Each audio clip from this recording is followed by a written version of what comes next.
Chloe started talking about, or you both did all the things: free dental care, free GP visits, public primary health service, free ECE.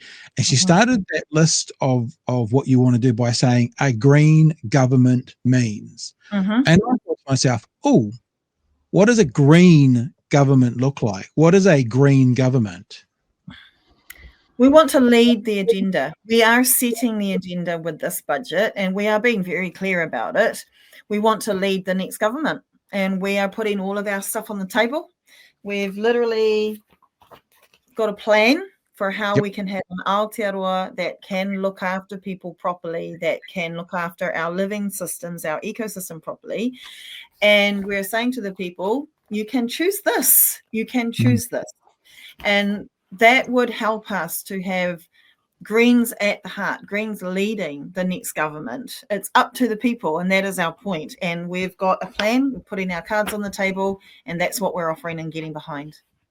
So does that mean logistically Greens need to be the biggest left party at the next election? It's whatever it would mean to help us get this across the line.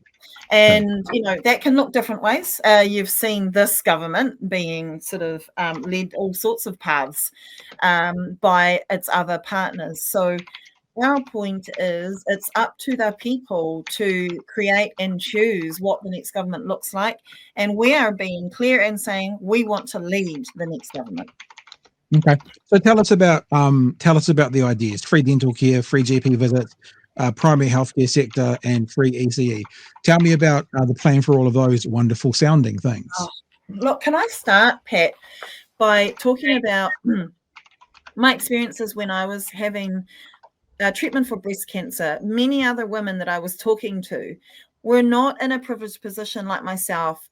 They had to worry about their jobs and being paid and looking after their rent and their whānau.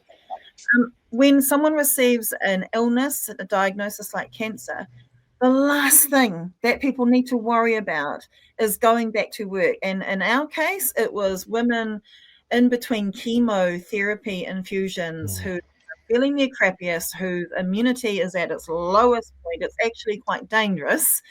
And who had to worry about going back to work, who had to worry about continuing to receive an income. Our budget would create an ACC, an Agency for Comprehensive Care, which would bring in, yes, accidents are currently covered if you are in unpaid employment, but not illness.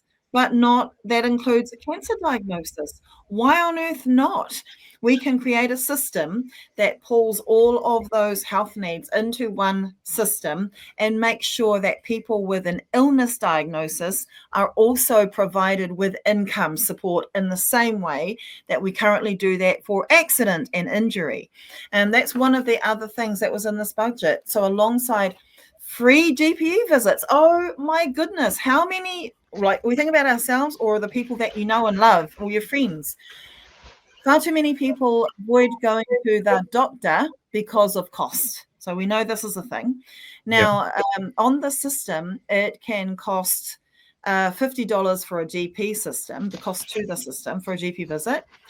$650 if that person who didn't go to the doctor because it was too expensive, maybe it was a sore throat, and then they end up in the emergency department later on down the track because it developed into something worse.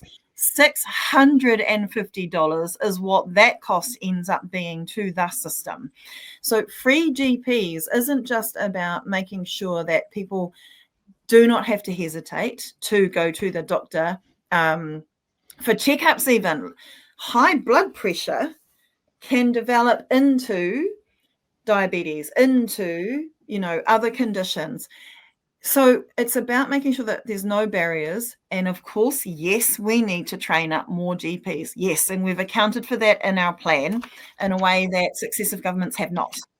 So we've said that the current Otago and Auckland medical schools can maximise their placements for an extra 200 placements a year.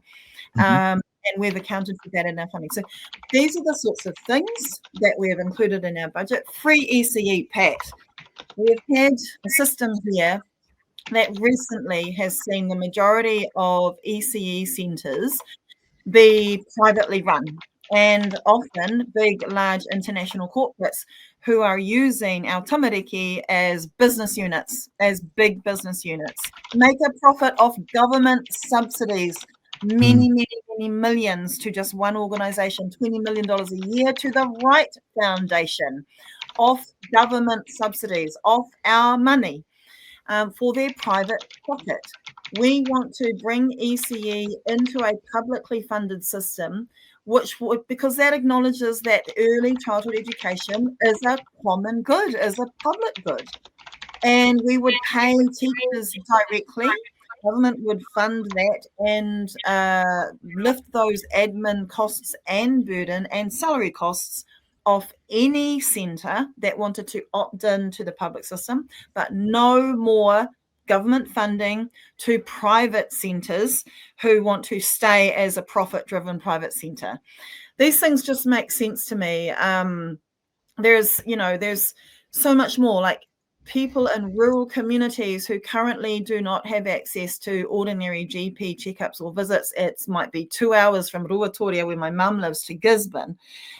We would send mobile health vans into rural and isolated communities that are diagnostic, that can diagnose, that can again prevent. Making sure that everyone has a livable income. Like, we could actually, alongside building more public houses, which is also in our policy, we can actually end poverty, Pat. And what is an ambition for our country if not that? Knowing that we have all the resources that we need, there is enough for us to end poverty, to build public housing, to make free GP visits, to make sure ECE is free, to put more into public transport. We just have to redistribute wealth. We have to stop the system that has been propping up the super wealthy for so long, leaving the rest of the vast majority to scrap over the crumbs. We're done with that, and the Greens have put out a plan of how we can do all of this stuff.